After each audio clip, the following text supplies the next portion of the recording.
সুপ্রিয় দর্শক, তারকা আড্ডা অনুষ্ঠানে আপনাদেরকে স্বাগত জানাচ্ছি। আমি সালাম মাহমুদ। আজকে আমাদের স্টুডিওতে কথা বলার জন্য উপস্থিত রয়েছেন আমাদের দেশের অত্যন্ত জনপ্রিয় টিভি উপস্থাপক তানিয়া আফরিন। আমরা কথা বলবো তার সঙ্গে। তানিয়া আফরিন, আপনাকে স্বাগত জানাচ্ছি তারকা আড্ডা অনুষ্ঠানে। আপনি কেমন আছেন? অসংখ্য ধন্যবাদ সালাম ভাই, আমি খুব ভালো আছি। তো আমরা আপনার কাছ থেকে টেলিভিশনের বিভিন্ন বিষয় নিয়ে কথা শুনবো আমাদের দর্শকদের উদ্দেশ্যে, কিন্তু শুরুতে একটু আপনার কেরিয়ার সম্পর্কে আমরা জানতে চাই যে আপনি টিভি উপস্থাপক হিসেবে যে ক্যারিয়ারটি শুরু করেছেন, আপনার ভিত্তিটা কিভাবে রচিত হয়েছে এবং কিভাবে আপনি শুরুটা করেছেন এবং কিভাবে জনপ্রিয়তা অর্জন করেছেন? জনপ্রিয়তা অর্জনের বিষয় তো এটা আমার উপরে না, এটা হচ্ছে দর্শকদের উপরে। আর যেহেতু বললেন যে শুরুটা এবং ভিত্তিটা কিভাবে হয়েছিল সেটা এটা অনেক বড় একটা ঘটনা, কিন্তু ছোট করে যদি বলি তাহলে হবে যে 2000 সালে যখন একুশে টেলিভিশনের পদযাত্রা শুরু হয়, যখন আমরা দেখতে পাই যে ডিশের বাইরেও কিন্তু বিটিভির সাথে একুশে টেলিভিশনটা দেখা যেত। জি। তো সেই সময় থেকে আমার ওদের একুশে টেলিভিশনের সংবাদ এবং অনুষ্ঠান এগুলো দেখতে দেখতে আমার কাছে মনে হলো যে না, আমি তো এত সুন্দর করে তারা সংবাদ পড়ছে, এত সুন্দর করে অনুষ্ঠানে উপস্থাপনা করছে, আমার তখন থেকে মনে হলো যে না, আমি যদি কখনো সেই সুযোগটুকু পাই তাহলে হয়তো আমিও তাদের মতন একদিন সেই হট সিটে বসবো, নিউজ পড়বো বা অনুষ্ঠান উপস্থাপনা করব। আসলে ইচ্ছেটা জেগেছিলই মূলত একুশে টেলিভিশন থেকে। ডালিম ভাইদের দেখে দেখে ইন্সপিরেশনটা বাড়লো আসলে সেই ক্ষেত্রে। বিটিভি তো ছিল তখনকার সময় একমাত্র বিনোদনের মাধ্যম, ডিশ ছাড়া। তো সেই জায়গা থেকে একুশে টেলিভিশন একটি নতুন ধারায় নতুন মাত্রা যোগ করে বিনোদনে। তো আমার তখন মনে হলো যে না, আসলে আমি যদি কোনোদিন মিডিয়াতে কাজ করি তো তাহলে হয় সংবাদ উপস্থাপক এবং অনুষ্ঠান উপস্থাপক হিসেবে কাজ করাটা আমার একটা স্বপ্নের মতন কাজ করেছিল ওই সময়। তো আপনি মানে কোন টিভিতে বা কিভাবে কাজ শুরু করেন এবং সেই কাজের ক্ষেত্র সম্পর্কে যদি একটু বলেন। আমি তো বাংলাদেশে বেশ কিছু গণমাধ্যমে কাজ করেছি, প্রিন্ট বলেন বা ইলেকট্রনিক মিডিয়া বলেন। সাংবাদিকতায় আমি মাস্টার্স করেছি 2018 সালে। তো সাংবাদিকতার বাইরেও আমি আসলে অনুষ্ঠান উপস্থাপক হিসেবে কাজ শুরু করি অনেক আগে থেকেই, 12 বছর হলো। এই 12 বছরের জার্নিতে আমি শুরুতে এসেছিলাম অনুষ্ঠান উপস্থাপক হিসেবে এবং মঞ্চে আমি অনুষ্ঠান উপস্থাপনা করতাম। তো সেই ক্ষেত্রে আস্তে আস্তে দেখা গেল যে না, সেই সময়টার পরে আমি নিউজে অডিশন দেওয়া শুরু করলাম। নিউজে অডিশন দেওয়া শুরু করার পর থেকে কিছু ভুলভ্রান্তি, যেহেতু সংবাদ উপস্থাপনা হচ্ছে একটি অত্যন্ত গুরুত্বপূর্ণ একটি জায়গা, যেটিকে হট সিট বলি আমরা। উচ্চারণ বলেন, নিউজ সম্পর্কে ধারণা, খুঁটিনাটি অনেক কিছু জানতে হয়, কিন্তু আমি আসলে ওই সময়টায় এত কিছু বুঝতে পারিনি। দ্যাটস ওয়াই আমাকে একটু সময় লেগেছে যে সংবাদ উপস্থাপক হিসেবে আসার জন্য। তো আমি বিজয় টিভিতে আমি অডিশন দেই, আমি সেখানে আমার নিউজ পড়া শুরু হয়, আমি সেখানে অডিশনে আমি টিকে যাই। তারপরে সেখানে দীর্ঘদিন সংবাদ উপস্থাপনা করার পরে আমি গাজী টেলিভিশনে, জিটিভি যেটা বলে থাকেন আপনারা, গাজী টেলিভিশনে সেখানে আমি ব্রডকাস্ট জার্নালিস্ট হিসেবে কাজ শুরু করি, ডেস্ক এবং সংবাদ উপস্থাপক হিসেবে দুটোই একসাথে করতাম। তারপরে 2020 সালে যখন করোনা মহামারী শুরু হলো, সারা পৃথিবীতে খুব এক ধরনের আতঙ্ক সৃষ্টি হলো। সেই সময়ে হঠাৎ করে একদিন মানে আমাকে দীপ্ত থেকে কল করা হলো যে আপনি আমাদের এখানে আসুন, এসে অডিশনটা দিয়ে যান। তো ওই সময় আমার অডিশন হয়ে যাওয়ার পরে আমাকে সেখানে ডাকা হলো এবং আমি সেখানে সংবাদ উপস্থাপক হিসেবে এবং অনুষ্ঠান উপস্থাপক হিসেবে কাজ শুরু করি। দীর্ঘ 6 বছর হয়ে গেল দীপ্ততে সংবাদ উপস্থাপনার সাথে জড়িত আছি। মাঝে মাঝে আবার অনুষ্ঠানও উপস্থাপনা করছি সেখানে। আবার এর মাঝে বাংলাদেশ টেলিভিশনে নারীদের কথা, 50% এগুলো নিয়েও যখন আমি সুযোগ পাই উপস্থাপনা করার, তো সেই সুযোগটাও আমি আসলে লুফে নেই। মনে হয় যে না, যেহেতু আমি শুরু থেকে নারীদের নিয়ে কাজ করেছি, একদম 12 বছর আগের কথা, শুরুর কথা বলছি আর কি, যে যখন আমি আমার ক্যারিয়ারের যখন শুরু করি উপস্থাপনার, সেই ক্ষেত্রে আমি নারীদের নিয়ে কাজ শুরু করেছিলাম একদম শুরুতে। তো সেই জায়গা থেকে আমার হঠাৎ করে মনে হলো যে না, আমি তো মাঝখানে কিছুটা বন্ধ ছিল এই কার্যক্রম, কিন্তু পরে আবার আমি সেটি চালু করি এবং আস্তে আস্তে জিনিসগুলো দেখা যাচ্ছে যে অন্যান্য চ্যানেলেও এই বিষয়টি খুব পজিটিভলি নিয়েছে। যেমন এটিএন বাংলায় আমার একটি প্রোগ্রাম চালু হয়েছে অপরাজিতা, এটিও নারীদের অধিকার এবং নারীদের ক্ষমতায়ন নিয়ে। পাশাপাশি আমি চ্যানেল 9-এও কাজ করছি, বিশেষ কিছু প্রোগ্রামে আমি উপস্থাপনা করে থাকি, যেমন ঈদের প্রোগ্রামগুলো, তারপরে মা দিবসের প্রোগ্রাম, পুজোর প্রোগ্রাম, তারপরে পয়লা বৈশাখ, ক্রিসমাস, এই টাইপের আর কি। তো মোটামুটি আমি উপস্থাপনার কাজের পাশাপাশি আমি সংবাদ উপস্থাপনাও করে যাচ্ছি।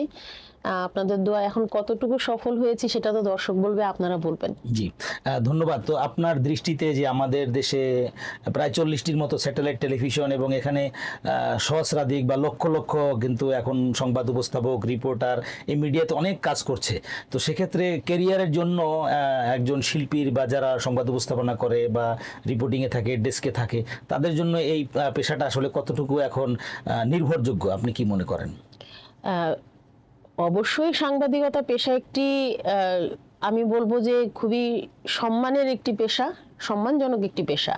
কারণ সাংবাদিকরা হচ্ছেন জাতির একটি চতুর্থ স্তম্ভের মধ্যে একটি। তো সেই গণমাধ্যম কর্মী হিসেবে আমি বলবো যে সাংবাদিকতা পেশাটি সম্মানজনক হলেও আসলে বাস্তবতা একটু কঠিন, রূঢ় বাস্তবতা। কারণ দেখা যাচ্ছে যে 40টির মতন স্যাটেলাইট চ্যানেল আছে, কিন্তু আদৌ কি এই স্যাটেলাইট চ্যানেলগুলো কি সঠিক প্রাপ্য সম্মানটুকু কি আমাদের সাংবাদিক ভাইদেরকে দিচ্ছেন কিনা?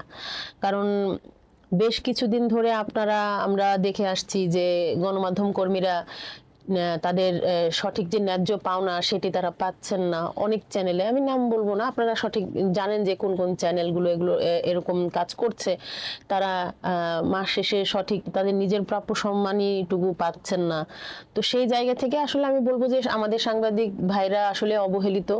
গণমাধ্যম কর্মীদেরকে আরো বেশি আমি বলবো যে তাদের অধিকার নিয়ে সরকারের পক্ষ থেকে এগিয়ে আসা উচিত। কারণ গণমাধ্যম কর্মীরা যদি টিকে থাকে তাহলে দেশের একটি স্তম্ভ টিকে থাকবে। তো এখন আমরা যেটি দেখছি যে অনেক ছেলেমেয়েরা কিন্তু সংবাদ উপস্থাপনায় বা টেলিভিশনের সঙ্গে বিভিন্ন অনুষ্ঠানে উপস্থাপনায় যুক্ত হচ্ছে এবং ক্যারিয়ার গড়ছে, এবং এখান থেকে তারা অনেকে ভালো করছে, হ্যাঁ, পেশাগতভাবে অনেক ভালো করছে। তো যারা আসছে তাদের কি ধরনের এখন প্রস্তুতি নেওয়ার প্রয়োজন, মানে সঠিকভাবে ক্যারিয়ার গঠন করার জন্য? আসলে এখন আমরা দেখতে পাচ্ছি কি যে বেশিরভাগ ক্ষেত্রে বাংলা উচ্চারণের যেই বিষয়টি, শুদ্ধ উচ্চারণের বিষয়টি অনেক সময় অবহেলিত হয়। আমরা বলে থাকি না বাংলিশ উচ্চারণ, জি, অনেকটা যে যেমন ইউটিউবে আমরা দেখতে পাই যেসব কন্টেন্ট ক্রিয়েটররা উচ্চারণ করছেন, বাংলা সঠিক উচ্চারণ হচ্ছে না, এই টাইপের দেখা যায় যে অনেক বেশি ছেলেমেয়েরা আসে, কিন্তু সঠিক উচ্চারণের কারণে দেখা যাচ্ছে যে তারা টিকতে পারছে না। তো দিন শেষে যদি সংবাদ উপস্থাপক হিসেবে বা অনুষ্ঠান উপস্থাপক হিসেবে কাজ করার ইচ্ছে থাকে, তাহলে সেই ক্ষেত্রে শুদ্ধ উচ্চারণ, প্রমিত উচ্চারণ আমরা যেটা বলে থাকি, শুদ্ধ উচ্চারণে কথা বলাটা আসলে খুব বেশি জরুরি। এবং সর্বোপরি সংবাদ সম্পর্কে ধারণা, যে জ্ঞান, যে প্রতিদিন কি ঘটছে আমাদের দেশে বা আমাদের সারা বিশ্বে, কোথায় কি ঘটছে আমার চারপাশে, সেটি সম্পর্কে একটু জ্ঞান থাকা উচিত। কারণ দিন শেষে আপনি যখন ক্যামেরার সামনে বসবেন, শুধু কি হাতের স্ক্রিপ্টটাই কি আপনার সম্বল? আপনার নিজের জানাটাও একটা বিষয় থাকে, যে হ্যাঁ, আপনি কোন বিষয় সম্পর্কে যদি একটা ন্যূনতম ধারণা আপনার না থাকে, সেই ক্ষেত্রে হয়তো ক্যামেরার সামনে উপস্থাপন করাটা আপনার জন্য আরো বেশি কঠিন হয়ে পড়বে। আরেকটা বিষয়, আপনি তো একই সঙ্গে টেলিভিশনেও সমানতালে বিভিন্ন টিভিতে উপস্থাপনা করেছেন, সংবাদ উপস্থাপনা, এবং মঞ্চেও আমরা দেখছি দীর্ঘদিন ধরে আপনি করছেন। এবং কয়েকদিন আগেও আমরা একটা দেখছি ফরেস্টার হোটেলে বড় অনুষ্ঠানে আপনি উপস্থাপনা করেছেন। তো মঞ্চের যে উপস্থাপনাগুলো এবং টেলিভিশনের এই কাজগুলোর মধ্যে অভিজ্ঞতা বা মানে প্রস্তুতির বিষয়টা কি রকম, মানে দুইটা অনুষ্ঠানের মধ্যে আলাদা কি আমরা দেখতে পাই? আমি তো আগেই বলেছি যে মঞ্চের উপস্থাপনার কাজ দিয়ে শুরু করেছি 12 বছর আগের কথা। মঞ্চের কাজটি আমি বরাবরই খুব বেশি এনজয় করি এই কারণে যে তখন মনে হয় যে সামনে যে দর্শক বসে থাকেন উনি ইনস্ট্যান্ট আমার কাজের একটা ফিডব্যাক আমি তখনই পাই। যেমন আপনি বললেন যে এই যে 4 স্টার হোটেলের যে প্রোগ্রামটি আমি উপস্থাপনা করেছি, সেদিন কিন্তু সবাই বেশ আমাকে আমি বলবো যে আপনিও তো ছিলেন সেখানে, সবাই বেশ প্রশংসা করেছে। বিশেষ করে সাবিলা নূর ম্যামও ছিলেন সেখানে, রোজিনা ম্যাম ছিলেন। রোজিনা ম্যাম এক পর্যায়ে আমাকে জড়িয়ে ধরে আমাকে খুব ধন্যবাদ জানালেন এবং আমাকে বললেন যে তুমি খুব সুন্দর করে কথা বলো। এটি হচ্ছে আমার এই 12 বছরের অর্জন, যে একজন লিজেন্ড, আমি বলবো রোজিনা ম্যাম কিন্তু আমাদের দেশের লিজেন্ড একজন জি। অভিনেত্রী। তো সেই জায়গা থেকে উনি যখন প্রশংসা করলেন, তো সেটি আসলে আমার জন্য অনেক বড় একটি পাওয়া। এই কারণে আমি বলবো যে যখন কোনো স্টেজ প্রোগ্রামে পারফর্ম করি, সেই ক্ষেত্রে দর্শক সারি থেকে বসে যখন কেউ প্রশংসা করে বা অ্যাপ্রিসিয়েশনটা জানায়, তখন আমার মনে হয় যে না, আমার কাজের সার্থকতা সেখানেই। তো আপনার আগামীর পরিকল্পনা বা লক্ষ্য কি এই মিডিয়ার মাধ্যমে? অবশ্য তার আগে আরেকটা জিনিস আমি জানতে চাই যে আপনি এই কাজের মাধ্যমে আপনি অসংখ্য পুরস্কারে ভূষিত হয়েছেন, সেই পুরস্কার প্রাপ্তিগুলো আপনার ক্যারিয়ারকে কিভাবে এগিয়ে নিয়ে যায়? আহ, এটি একটি বড় পাওয়া, কারণ যখনই কোনো কাজের জন্য যখন আমাকে কেউ কোনো প্রতিষ্ঠান বা সংগঠন আমাকে পুরস্কারে ভূষিত করেন, সেই ক্ষেত্রে আমি মনে করব যে আমার কাজের প্রতি যে দায়িত্বটা সেটা আরো বহুগুণে বেড়ে যায় তখন। কারণ পুরস্কার শুধুমাত্র পুরস্কার না, এটি হচ্ছে গিয়ে আমি যে কাজটি করেছি সে কাজের একটি স্বীকৃতি, এবং এই স্বীকৃতি স্বরূপ আমার তখন মনে হয় যে না, আমাকে আরো ভালো করতে হবে, আমাকে আরো দায়িত্ব নিয়ে আরো সামনে এগিয়ে যেতে হবে, আরো কাজ করতে হবে। আর যেহেতু নারীদের ক্ষমতায়ন নিয়ে, নারীদের অধিকার নিয়ে আমরা কাজ করে, বিশেষ করে আমি কাজ করেছি 12 বছর, এই জন্য আমি বলবো যে এই কারণেই আমাকে বেশিরভাগ সময় মানে পুরস্কৃত করা হয়েছে অনেক সংগঠন থেকে। তো নারীদের অধিকারের কথা বলার লোকের সংখ্যা আসলেই খুব কম, কিন্তু দেখা যাচ্ছে যে সংগঠন তো অনেকেই আছেন নারীদের অধিকার নিয়ে কথা বলার জন্য, কিন্তু আদৌ কি আমরা নারীরা যারা আছি তারা কি আদৌ সেই অধিকারটুকু পেয়েছি? ক্ষমতায়ন তো পরের কথা, প্রথম ধাপটি হচ্ছে অধিকার, দ্বিতীয় ধাপে গিয়ে ক্ষমতায়ন। অধিকার না থাকলে আমি ক্ষমতায়ন করব কি, কিসের ভিত্তিতে? তো সেই ক্ষেত্রে আমি যেই কয়েকটি প্রোগ্রামই করেছি সব ক্ষেত্রে দেখা গেছে যে না, আমি পুরস্কারে যখন ভূষিত হয়েছি, নারীদের কথা 50%, নারীর সফলতা, অপরাজিতা, জয়িতা, এই ধরনের প্রোগ্রামগুলো যখন আমি হোস্ট করেছি, এই প্রোগ্রামগুলোর উপরেই বেসিক্যালি আমাকে পুরস্কার দেওয়া হয়েছে, এবং সংবাদ উপস্থাপক হিসেবেও আমি কয়েকটি পুরস্কার পেয়েছি। এরপর থেকে আসলে আমার কাজের প্রতি ডেডিকেশন আরো মনে হয় যে না, আমার আরো বাড়াতে হবে, যেহেতু আমাকে কয়েকজন রেকগনাইজ করেছে, কয়েকটি সংগঠন আমাকে সম্মানিত করেছে। তো আমিও তাদের কাছে কৃতজ্ঞ যে তারা আমার কাজটিকে সম্মানের সাথে তারা সেই জায়গাটিতে আমাকে দেখার জন্য আমি তাদের কাছে কৃতজ্ঞ এবং ধন্যবাদ জানাই। তো আপনার তো একটি সমৃদ্ধ ক্যারিয়ার বা অনেক অভিজ্ঞতা, তো আগামীতে আপনার কি পরিকল্পনা নতুন প্রজন্মকে নিয়ে যারা আসতে চায়, বা কোনো ইনস্টিটিউশন করার বা কোনো রকমের প্ল্যান আপনার আছে কিনা এই পেশাকে ঘিরে? আমার আসলে ইনস্টিটিউট বিষয়টি অনেক বড়, এটির আসলে এটা করার ক্ষমতা হয়তো আমার নেই, কিন্তু আমার একটি ছোট্ট একটি ইচ্ছা আছে। সেটি হচ্ছে যে যেহেতু সংবাদ উপস্থাপক এবং অনুষ্ঠান উপস্থাপক হিসেবে কাজ করছি গণমাধ্যমে, আমার একটি চিন্তা হচ্ছে কি যে যেহেতু অপরাজিতা নিয়ে আমি এগুচ্ছি এখন, এই অপরাজিতা একটি বড় প্ল্যাটফর্মে দাঁড়াক, এটি আমার একটা স্বপ্ন, যে একটা সময় গিয়ে যেন এই অপরাজিতা দিয়ে আরো 10 জন নারীর অধিকার নিশ্চিত করতে পারি। সেটি আমার এখন পরিকল্পনা, যে ভবিষ্যতে যদি কোনো বড় কিছু হওয়ার সুযোগ থাকে, তাহলে সেই ক্ষেত্রে এই অপরাজিতা দিয়ে আমি সারা বাংলাদেশে যেসব অধিকার বঞ্চিত নারীরা আছেন তাদের জন্য কাজ করব। আরেকটা বিষয় একটু আমি জানতে চাই যে আপনি তো অনেক টেলিভিশনে বহু প্রোগ্রাম করেছেন, কিন্তু এটিএন বাংলায় যে অপরাজিত অনুষ্ঠানটি, এটি খুব বেশি পর্ব প্রচারিত হয়নি, কিন্তু ইতিমধ্যেই এই অনুষ্ঠানটি নিয়ে ব্যাপক আলোচনা বা প্রশংসা আমরা শুনতে পাচ্ছি। এর আসলে পিছনে কি রহস্য থাকতে পারে বা কি কারণ আছে বলে মনে করেন?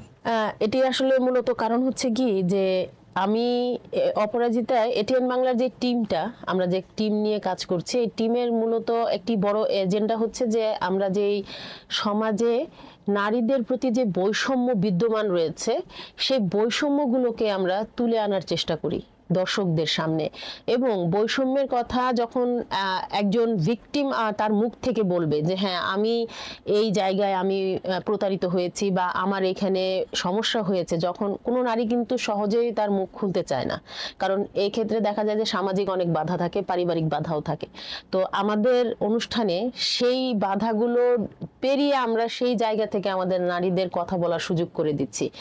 এটি একটি কারণ হতে পারে যে অল্প কয়েকটি পর্ব প্রচারিত হওয়ার পরও মানুষ দেখছে এবং এই বিষয়টি নিয়ে আলোচনায় এসেছে, এটি একটি কারণ হতে পারে। কারণ সমাজে যে জায়গাটি আমরা দেখতে পাই যে নারীরা অবহেলিত, কোনো নারী কিন্তু তার পরিবার থেকে বেরিয়ে এসে মুখ খুলে কথা বলতে ভয় পায়, চাই না।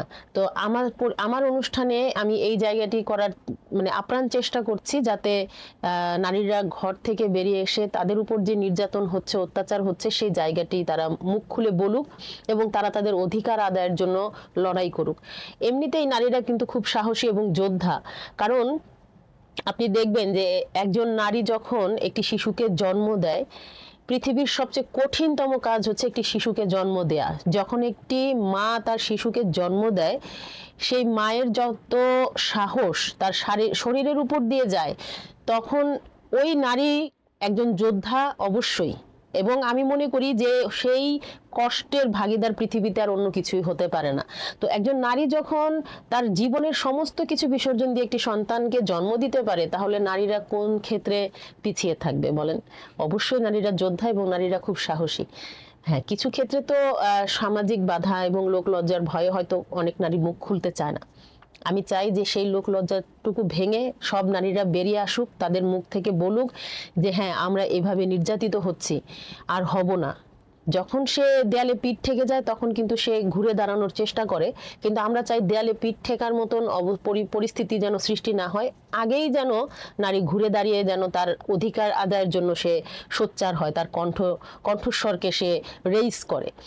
তো এটি থাকবে আমার সবচেয়ে বড় পরিকল্পনা ভবিষ্যতে, কিন্তু কতটুকু পারবো সেটা হয়তো জানি না, অনেক বড় বিষয়। জি, অনেক অনেক ধন্যবাদ। আজকে তারকা আড্ডা অনুষ্ঠানের সময় দিয়েছেন আমাদের টিমের পক্ষ থেকে, আপনার অনেক অনেক শুভেচ্ছা। সালাম ভাই, আপনাকেও অসংখ্য ধন্যবাদ, এবং আজকে আমাকে এখানে ডেকেছেন, কিছু কথা বলার সুযোগ করে দিয়েছেন। আর স্টুডিওতে যারা ছিলেন, যারা কলাকুশলী আছেন, তাদের সকলকে ধন্যবাদ এবং দর্শকদেরও ধন্যবাদ জানাই। ধন্যবাদ প্রিয় দর্শক, এতক্ষণ আপনারা আমাদের তারকা আড্ডা অনুষ্ঠানটি দেখলেন। পরবর্তী অনুষ্ঠানে আবার কথা হবে। সবাই ভালো থাকবেন, সুন্দর থাকবেন। আল্লাহ হাফেজ।